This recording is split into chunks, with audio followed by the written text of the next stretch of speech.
Thursday on Family Matters, where we are discussing money matters, and you are going to grow with us as family on Family Matters. And this morning we have a very interesting, this conversation, I don't know how it's going to go, but it's about financial growth. Who doesn't want to grow financially? And my panel, by the way, they're here to put the manure, everything you may need water for your finances to grow. And so join me on this very interesting conversation that we are delving into in the next very few seconds. Talk to me on 20316-0786-316-316 just to get to know or understand, comment, ask questions, so that my panelists here, who have so much experience in matters money, are going to answer your questions. Welcome to studio, gentlemen.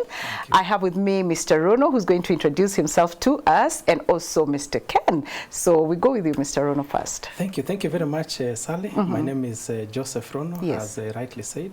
I work for an institution called CPF Financial Services Group. Okay. I work there as a senior group executive director. Okay. Yeah, so we are basically an institution with a broad array of services which we provide, starting from pension, insurance. We are in asset management, we are in property management. Wow. So we are basically in the entire spectrum of the space where you can make money and where you can financially grow. Fantastic. So it's a pleasure being here today to engage more on this topical issue. Karibu sana. Thank you. You're most welcome. Yeah. Mr. Ken. Thank you. Well, my name is Ken Monyoncho, as you've heard.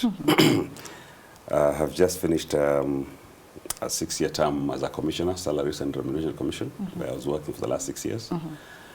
But of course, apart from that, I have been in the money world since around 2004, when I was working at the Nairobi Securities Exchange, where I discovered people are making money quietly, and I didn't even know, and I had not even started saving.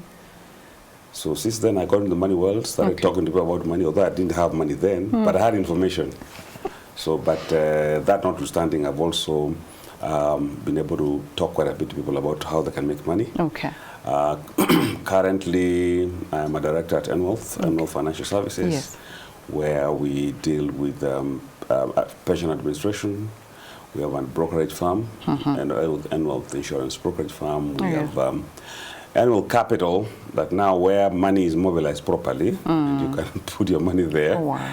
And of course, we have got Annual Foundation as part of giving back to society. Okay, this is huge. This is profound, gentlemen. Wow, what an introduction. And probably, Ken, what is it? Maybe you can start us off just to explain to our viewers and listeners, what is it about financial growth? What is financial growth? First of all, I think it depends on how people look at it, because we always look. There is an end goal that I think we are all after, but we don't know.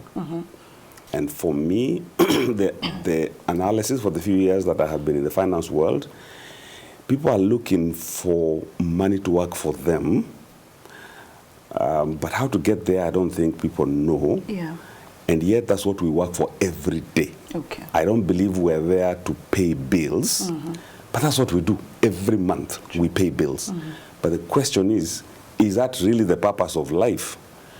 And therefore, because finance is the medium of exchange, there must be a progression in terms of what an individual is earning for it to be able to make money for them to actually do what they were created to do. Many of us just pursue money to sort out short-term requirements at the stake of the long-term, at the cost of the long-term objective in life. So money as a medium of exchange then needs to be growing through financial knowledge, because money is just part of, because there's wealth and many other things. It needs to be able to grow to a position where it can be able to actually give back to you. Wow, I love that. I love that. And I can see Mr. Rono is really agreeing with you. Is there anything you want to add to that? Very much. Yes, I'll say financial growth is everything about your net worth. In terms of how you're able to move, let's say, your asset base, net of liabilities, from one level to another, in such a way that you need to be able to move from a situation where you are so dependent on you waking up in the morning and running around to generate income to a level where money is now beginning to work for you. That is now really the epitome of what I'll call financial growth. Okay. A situation where in the morning you can decide to go play golf. In the evening there is something which has gotten into your pocket, which means now money is beginning to work for you. Yeah, yeah. Okay. Yeah. And what are some of the foundational principles probably on, financial growth? One most important principle, of course, is the discipline with respect to management of money. Okay. And discipline revolves around things to do with savings. For example, a typical question will be on monthly basis, how much money are you able to put aside for purpose of savings? Okay. Because many often it's normally not very easy to invest when you don't save. Yeah. So normally the first point is you save. Save first. And then once, as you keep having that seed capital, as you keep building your financial profile, okay. Because it means when you are saving, then somebody else somewhere, it could be a bank, it could be your circle, is able to DC your financial credit rating. So in this case, they're even able to give you facilities, which you can then use those facilities to even make investments. Okay. Yeah, so saving is so powerful and very, very important. Okay. And it's good for individuals as well as nations. And that's why you've seen nations which have very high saving rate develop much more faster than the nations who are not able to save much money. Okay. Because once you have your own pocket of finances, it then crystallizes more financing to do other bigger things. Yeah, yeah. Okay. So saving is a very important principle. But I said savings comes from a culture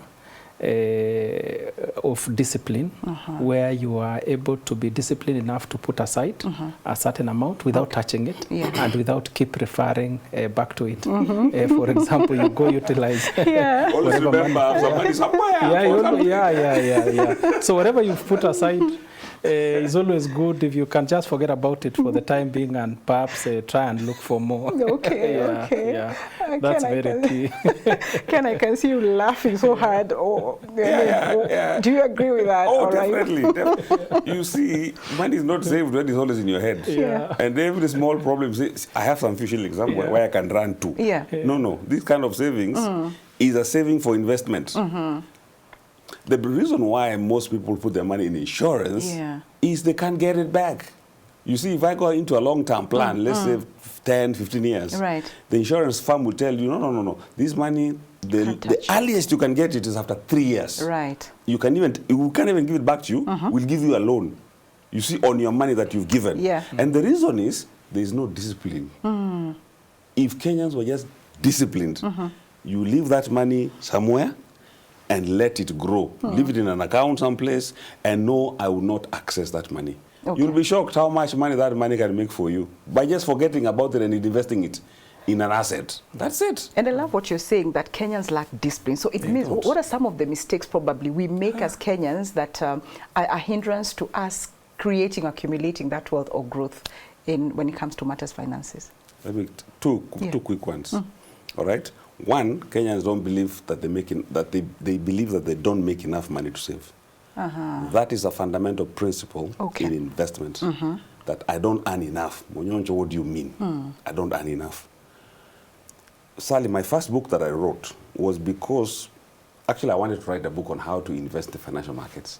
Because I was working there and I was seeing people making money. Yeah. And then people kept on telling me, Monyoncho, no. Where is this money? I said, fine. I wrote a book on how to save money and where to find money so they can save that money for investment. No money is too little, Sally. Okay. Even 10,000 shillings, you can save 100 bob, you can save 200. That is the principle. It's not the amount that matters. Yeah. It's the principle. Wow. It's like the tithe principle, Sally. I mean, if you earn 10,000, you pay 1,000 tithe. 100,000, you say, no, this is too much now. I think I can pay less. No, you still pay it's the same principle, the equitable principle that you can think about. Right. And if we can only know that whatever you make, you can save. Now, whether what you save can lead you to financial freedom, that is different. But there must be a principle, because with that principle, as you grow, the principle grows with you as you move on. So for me, one of the fundamental principles is to make sure that you believe whatever you have is enough. And then secondly, where we put our money is too easy to access. Okay. There's a cousin of mine. I went to the village the other day and I was asking him, so how come he has progressed so much compared to the others? This is what he told me. He decided to do, you know, this teen savings, yes. we call it Mukebe principle. Putting money in the Mukebe. Mukebe account. Mukebe account. Yeah. Him, what he did, he put it on the ground, Yeah. and he cemented it to make sure he can't pull it out. Oh, wow. So every day he would have a kibarua, the money he would make, he would throw it inside there, and once it's there, he can't get it out. He's in the gig economy. Yes. Kind of, He can't get it out.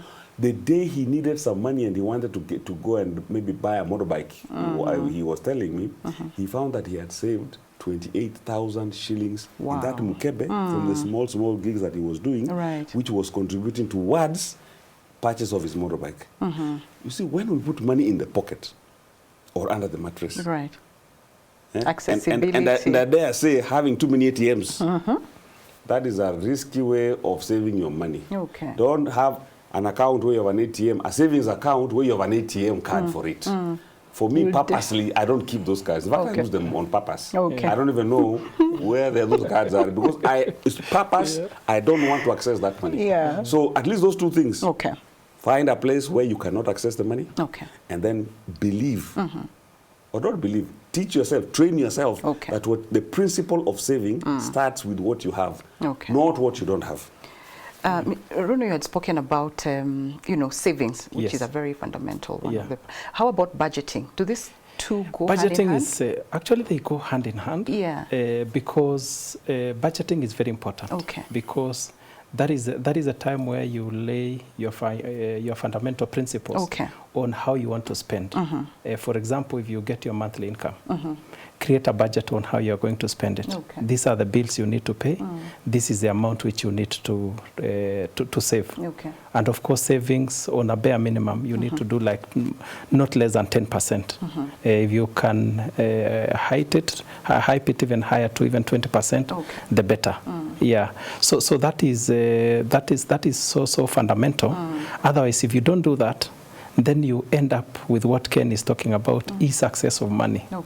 And with a culture of what we call impulse buying. You walk into a supermarket, you wanted to buy bread. Yeah. You walk out having spent around 2,000, picked other things which were really not in your budget. Yeah. So the only way to get you disciplined and avoid impulse buying is when you have a budget, so that you then become very deliberate on how you're going to spend money. Yeah, that is very, very important. It helps you as a control measure. And then on monthly basis, you are able to revisit and see, am I sticking to the budget? You could go astray, but then it will be lesson learned for the next month. So the revisiting bit is also revisiting important, is monitoring is very, very important. So that at the end of the month you look at this is how I wanted to spend this month. This is how much I needed to save. Have I done that? What's the shortfall that I've? What was the lessons which you learned during that month? And then as you move to the subsequent month, and then you learn from these lessons and even make it better. You improve as you go. As you go forward. But there's something which we had discussed with Ken regarding the issue of spending habits. Because it's one of the main deterrents of financial growth for many Kenyans. Kenyans are so used to impulse buying. You buy things which you didn't intended. And then normally the other bigger problem is also lack of that discipline to really stick to your plans. So those are some of the key deterrents which really prevents people from growing financially. And then again, the other bigger problem is the issue of people hype their standard of living beyond even what they are, So they end up living beyond their means. So it's always good to look at your income levels, and as much as possible, just maintain your standard of living. There are people whom anytime they get like a 10% salary increase, they increase their standard of living by 20%, which they end up being more broke than before. I love that you're talking about the spending habits, especially at this time when you're getting into the festive season. Exactly. You know? So I hope people are listening on 20316 0786316 316. Please heed to this advice. You know, come January, we don't hear in January. You know, that's okay. The January effect. The January effect. Yeah. Coming to you, Ken, you know, couples, because matter finances also, you know, have to do with a couple or a family. Yes. What are some of the strategies that, you know, as a couple you can use to just grow together financially? I think for me as a starter is to understand the both of you as individuals. Okay. Find out who is a spender, who is a saver, who is the habits. one who says the world is coming to an end, so what do you matter? And let's just spend the money, you know. It's good to understand where you are. Okay. Okay. It's good to understand then who has a higher discipline in terms of saving money. Okay. You know, Japan is the highest saver in the world. Yes. Because it's the women who save the money. The men make the money, give it to the women who keep it. Okay. So the women seem to be much better savers than men. I think men are known to be more better givers. We just give, oh, you have a problem here. I think as a couple it's good to understand that. Okay. Once you know that, it's also important that you also have a budget as a couple. Okay. Because you need to ask yourself, what is it that we want? Or how soon do we want it, if that's possible? Like, okay, fine, we are renting a house now. We've just been married, but we need to figure out how does tomorrow look like. Okay. So as you begin, you have your own budget, which is very important that Bandron has mentioned. We can never do without a budget. If it is convenient for you to have one bank account, because for me, either can work. Okay. You can either have bank accounts, each of you, or you can have one. Okay. Either can work, depends on your agreement. Yes. It's not a a rule that you must have one simple account. Yeah. Because this financial discipline thing is not very easy. Both husband and wife are coming from different homes that money was run differently. One could have been very disciplined, one could not have been disciplined. And therefore, as you get together, you need to be able to agree how do we run our finances. And it's just that fundamental, that we need to agree how we do spend our money. Okay? And once you have that agreement, then you move on. The other principles step in. Okay. In terms of your savings, in terms of how you're going to spend. Honesty and transparency. Honesty and transparency. Where are we spending? You see, if you're going to put your money together, then that is very important. That I'm going to withdraw money for certain things which we have agreed. Right. I'm going to do these purchases. You've just discussed about it, and then you have agreed that you're going to do that. Okay. So what can bring challenges, of course, when there's a lot of not clarity, you're not transparent, you're not honest. You have one account and there's no money in that account. One of you has spent it and you didn't want to say. Now when you need it, you don't find it. Now that's where problems come in. I think it's all about communication and how you need to spend your money as a family. Okay. So is it, you want to add something? No, I want to add something. You know, I've seen one of the biggest mistakes couples make. Is when you don't pull together. And then when you're kind of competing against each other. So this one wakes up one morning, is purchased a car to surprise the other one. And then the other one, after a week or two, he also has a car. You see, you are not moving in the same direction. So it's always good to really have common plans. And have a plan towards achieving something. Okay.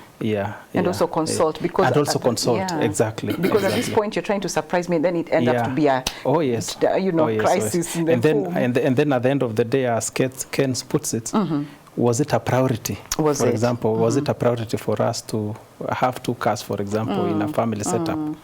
Can we do with one, for example? Okay. And what kind of a car would it have been good for us? Because sometimes people buy cars.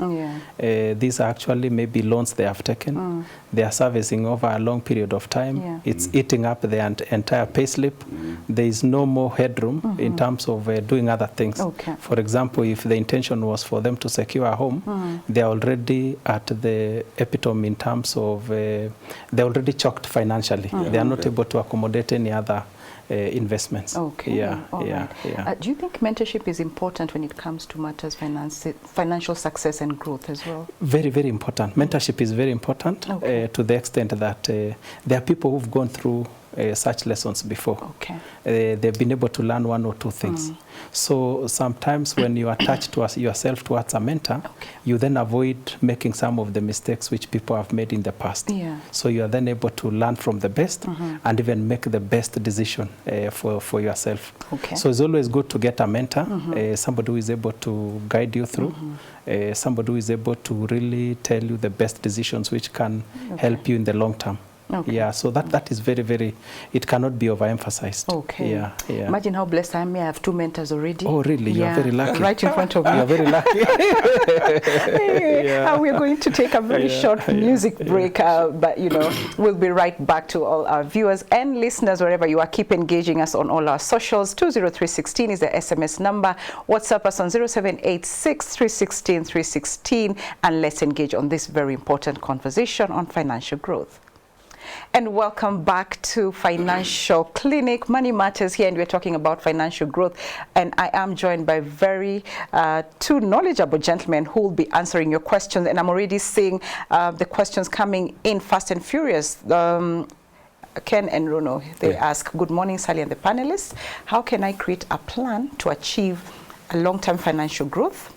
That one, you'll take it, Mr. Rono. And then Ken, you'll answer, how can I track and measure my financial growth effectively? So we start with the plan to achieve the long-term financial growth. So in terms of the plan to achieve, we already spoken about the first part. Yes. Which is create a culture of doing budgets. Okay. Because at that point now you're able to articulate everything which you want to do. And then the next thing is take the next step of now creating a pool of savings. Okay. And then once you've created a pool of savings, the next thing is now to invest. Investments will now revolve around your priorities. What is your priority number 1 in terms of your financial growth? Okay. For example, if you are a young family, I'll perhaps put as one of your top priorities is to have a roof over your head, which means you need to perhaps secure a home, which nobody knocks every end month to ask you for rent. That is very, very important, especially for young families. So then the next question is, how do we achieve this? There are many options in which you can then get into real estate to secure yourself a home. You can build it yourself. You can go into either ready constructed home. You buy it either through a mortgage arrangement or all that. But even as you move into things to do with the mortgage arrangements, for example, make sure the pricing is right. And normally one of the biggest advantages when you, for example, if you take a mortgage through financial institutions like bank, for example, they will help you do due diligence in terms of the sanctity of the title, whether the property you're investing in is clean. So they'll be able to quite help you in that. So as you, so that's one side of the financial goals which perhaps you could be having, securing a home. The next thing could be maybe perhaps putting aside a pool of funds again for even your own education. In fact, I normally say the best investment is investing in yourself first. So if you've just finished college, maybe the next thing now is to push yourself towards maybe getting a master's program. Because when you finish that, the dynamics could change significantly in terms of even how much you are earning, for example. And you know, the beautiful thing about investing in yourself, this is an investment which pays dearly over a long period of time, because you are then able to grow through your career structure perhaps to the next level. So it's very, very important that even as you think about a roof over your head, if you are still that young couple, think about investing in yourself in terms of reprofiling your training, maybe perhaps securing a certain career objective which you want to achieve. So you take that one also as an investment in yourself, because it pays off. it pays off. If you do a program which upon completion, your salary doubles, for example, you can see there is no any other better investment than that. Okay. Then, of course, as children now come in, you start thinking about the education program so that you're able to secure them even during the bad days. In other words, if you take an education program, maybe sometimes you can get shocks in life like loss of employment, for example. You'll then be having a policy which perhaps could then cushion you for some of those instabilities in life. Fantastic. I love that bit. Invest in yourself. Most of us forget about that and you just make money and move, you know. And Ken, probably you can now answer this from our viewer and listener. How can I track and measure my financial growth effectively? Many Kenyans are, let me assume they are farmers. Because many have been born in the city and they don't know what farming is all about. So if I was given a grade cow and I was told, this is your asset, take care of this cow, what would you do in responding to that question? You'd make sure the cow is feeding, is getting water, is getting treatment, so that you can maximize on the output of milk. It is the milk that you want to maximize so that you can sell the milk and make the money. If you do none of those things, there is no milk. And of course, in terms of the management of your asset, there will be no return as much as you expect. Now, for me, effective measurement is, effective monitoring of your asset. I would encourage the listener, first of all, to have an asset. Okay? For example, I have shares, but I have to be seeing how are my shares doing. How do I do that? I want to look at the half-yearly report. I want to look at the yearly report. I want to look at the new directors who are on board. Do they look like the people I trust? Are they the names I've been hearing floating around? I will not go there. I want to pull out my assets, my finances, and invest in a different company altogether. So the essence of really tracking your investment is just knowing, is it in the right place? It can be in all the right places, but it's important to also look at diversification in the sense, I don't want all my eggs in one institution. It's not bad. I mean, for me, I invest in my company. Anyway, I do all my investment there. But also I say, you know what, anything could also happen. I also need to have my money a bit elsewhere. Just for purposes of that, it's a financial prudence principle that you can't invest in one place. That concentration risk can be too high, so you can diversify. So the essence is just to get information about where your asset is, how it's performing. Can you get better returns on that asset? Can you then either be able to dispose it and reinvest it elsewhere? Because if you find that the bond is giving you 18% and I'm busy getting 12%, why should I sit there? I should be able to move my asset from the 12% to the 18%. So it's really about putting your finger on the info that is in the market. And I think that's why most people decide, hey, let me look for somebody else who can do this thing for me. Because all of us are not financial astute. We need that knowledge, and we can't get it in one day or in 1 week. So that's why people like Mr. Rono here, you know, they're good in keeping that money and investing it for you. I love that you spoke about real estate. What role does real estate play in just ensuring that, you know, you have the right strategies for long-term building of wealth? Thank you, Sally. And I'll want to mention that the institution where I work, we are big time on real estate. We run one of the companies which we run is called Leisure Property Services Limited. So what we then do, we do quite a number of services within real estate sector, including journeying with our clients, starting from issues of acquisition of property, for example, whether it's land, whether it's ready developed property, and then all the way through constructions, all the way to either selling or even letting. So we run through the entire spectrum. So in terms of the role of real estate, very critical in the sense that it gives you stability in terms of consistent income. That's one beautiful thing about real estate. If you're in real estate, I can tell you one morning you wake up, oh, it's already end month.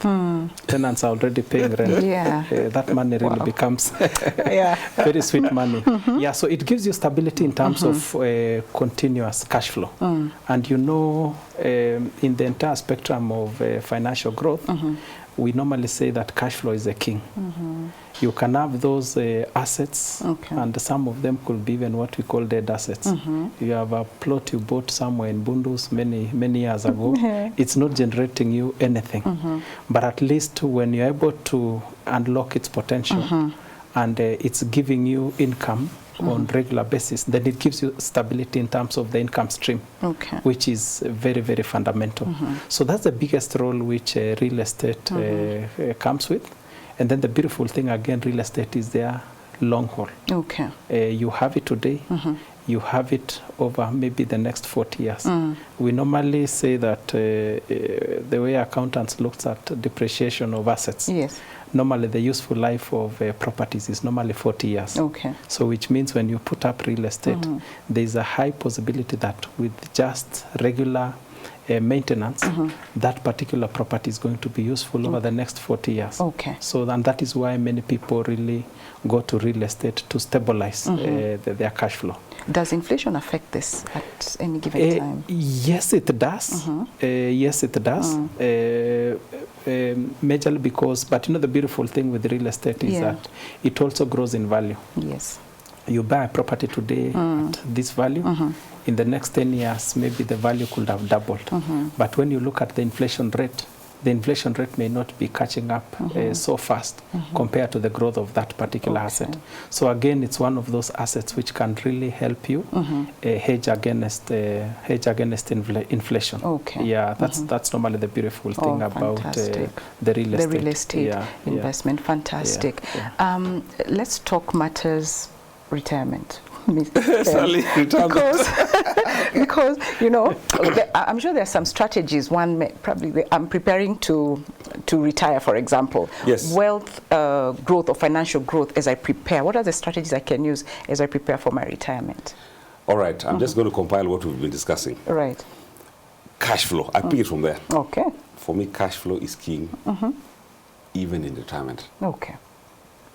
So the question is, the cash flow I am getting when I have retired, I don't know how you define retirement, but let's define retirement simply as exiting your current formal assignment. There could be many other definitions of retirement, but for now, let's use that one.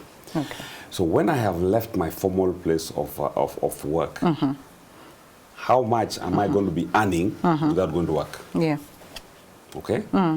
If I have two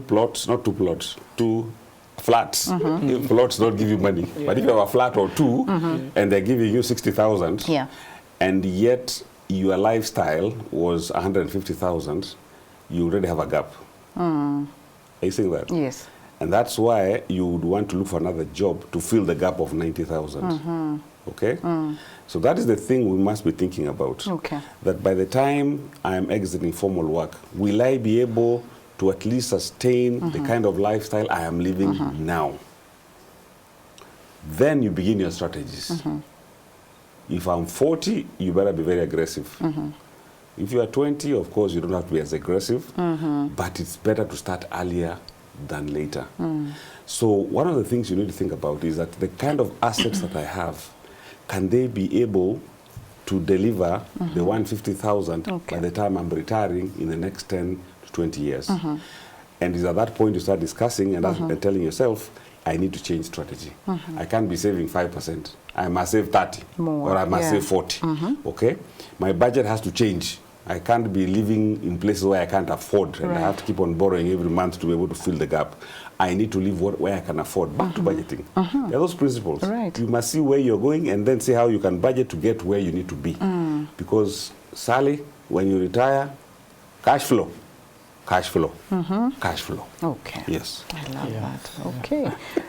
Very interesting, Sally. That is, you know, for us, I think our entire, what we do at CPF is really pension and aspects of retirement. We've done it since 1929.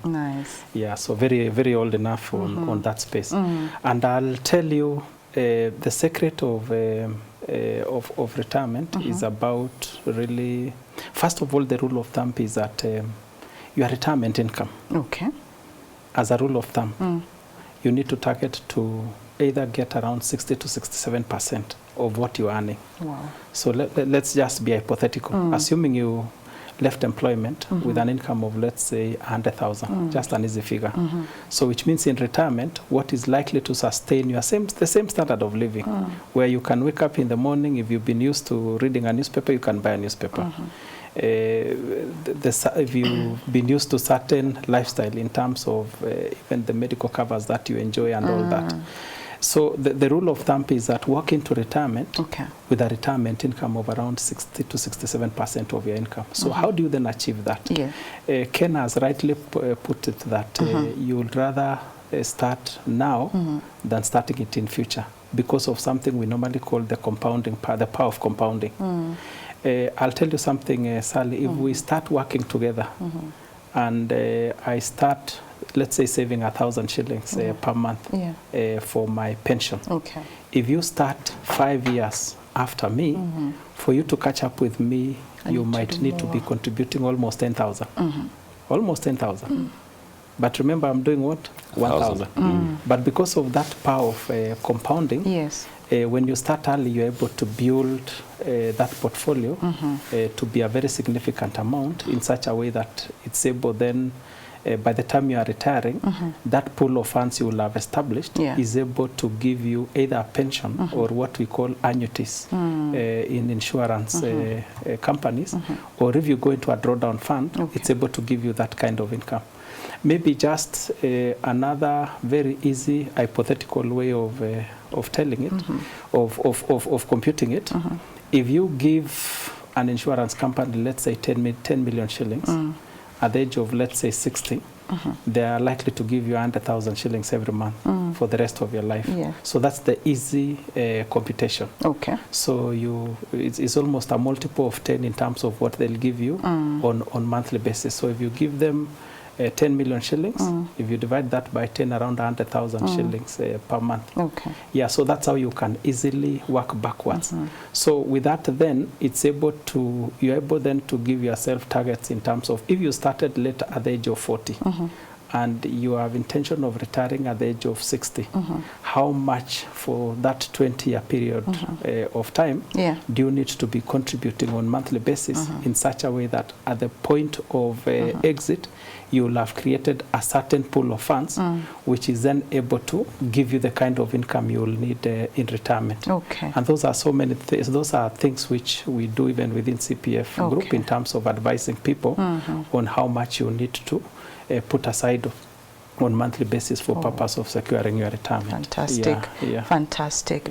Ken, when you look at investors, you know, in the country or wherever, even as an individual, what are some of the risk management probably strategies they can use to protect their capital as well as, you know, also save or maintain their financial growth?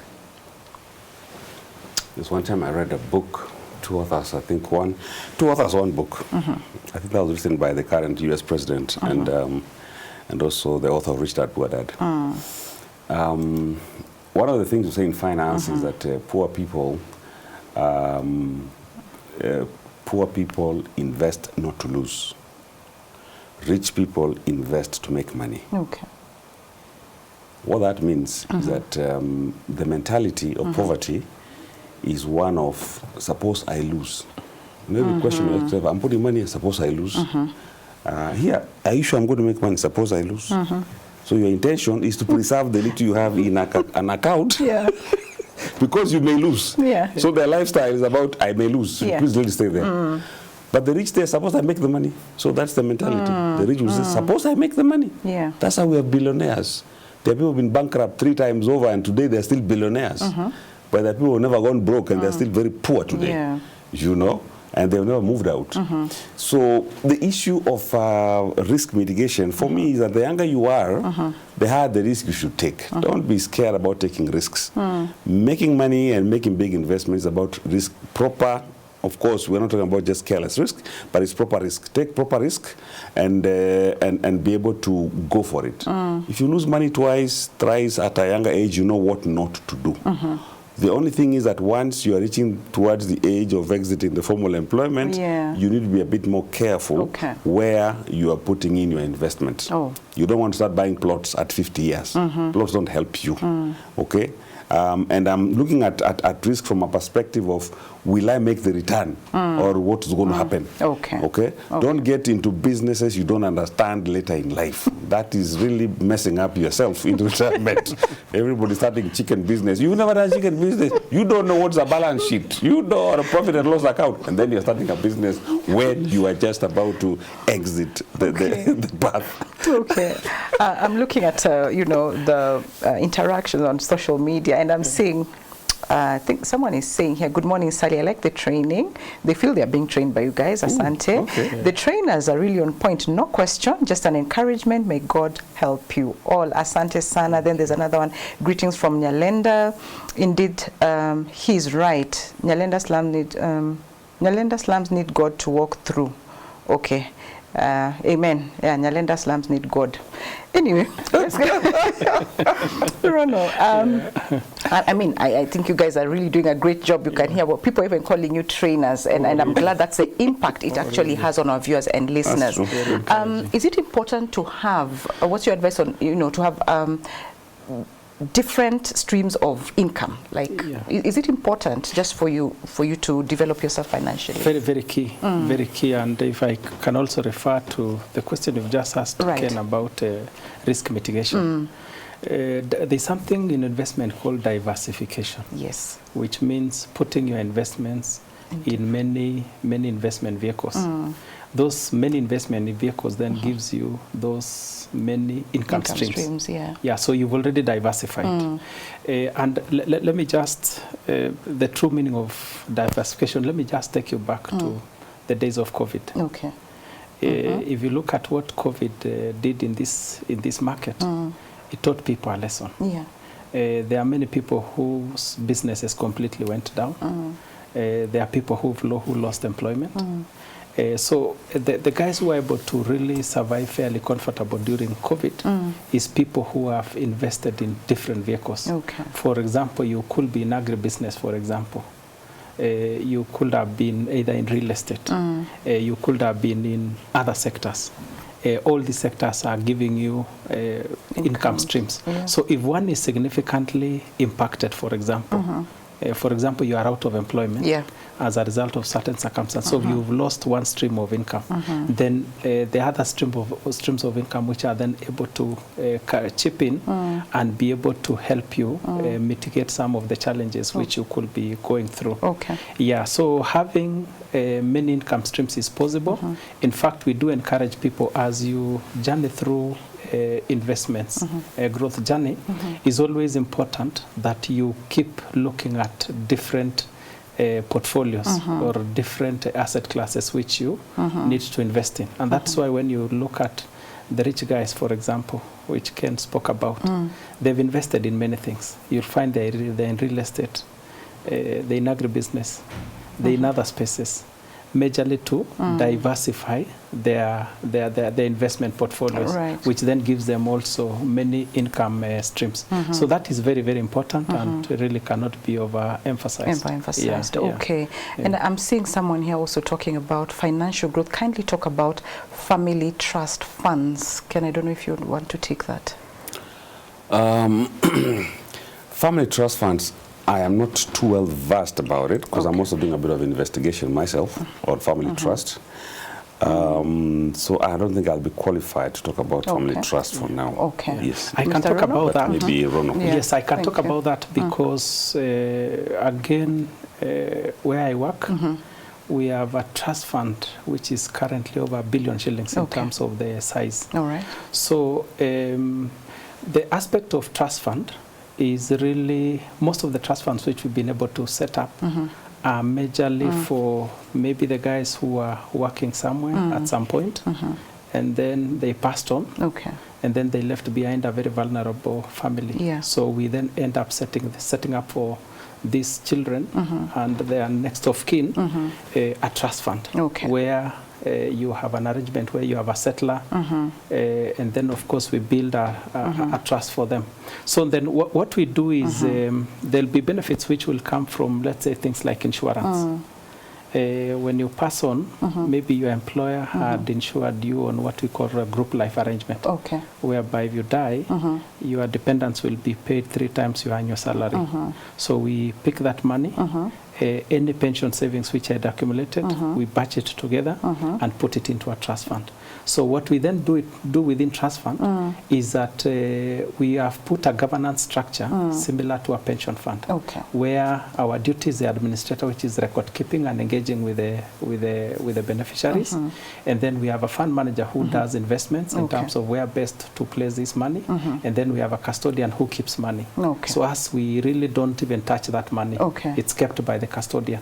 So then we take up the responsibility of education for the children. And I can tell you, Sally, this trust fund has had a very emotional impact on families, because we've been able to run families through education from where they were left, mostly, let's say, primary, all the way to university. And at the end of the day, money will even be left behind to even maybe perhaps give it to the widow or the widower, whoever was left behind. And then the other duty which we take up is the payment of upkeep and medical cover for the children. So we do that within the trust fund arrangement. So trust funds are very, very good. Fantastic. And they are good to the extent, if you give these vulnerable families, let's say 10 million shillings, they are likely within a year that money is no more. But when you put it in a trust fund and we invest, we create what we call longevity of these funds. Fantastic. That is well answered, I believe. Our listener and our viewer has really. And so because of time, I'm going to read one, is it a comment, compliment, and then we'll actually, Ken, you'll wrap up in less than 30 seconds each. Good morning, Sally, and honorable guests. Trust me, this is a class that I need. Now I'll be asking myself, supposedly I make money. Thank you so much to Mr. Ken for that insight, and thank you to Mr. Rono for teaching us the importance of investing in different types of income. Asante sana. And now we are wrapping up this show. I don't know if we'll have time even for the final 30 seconds is 30. 30 is 30, please. Watu wa pesa. 30 is 30. Wrap up, please. Start saving today. Because 1 year from today, you wish you'd have started today. Asante sana. Wow, spot on. Mr. So for me, financial growth, it's about budget, save, and then invest. You're a gentleman indeed. You see that, in fact, it was less than 30 seconds. Thank you so much for your time and all the beautiful insights that you've given us this morning. And I just want to also say a big thank you to our listeners and viewers wherever you are. You've joined us, you've engaged us. We are really grateful. And also to our donors, we want to say a huge asante sana for holding our hands, for working with us, and even just ensuring that we are on air permanently. So if you want to be part of this community, please send in your donations, whatever you may have, whatever God blesses you with, on our paybill number 316 and the account number will be your telephone number. Thank you so much for your time. Let's meet again tomorrow morning for Relationship Clinic, so that we see how do we grow the relationship with our financial growth tomorrow on Communication in Relationship. God bless you and have a beautiful Wednesday.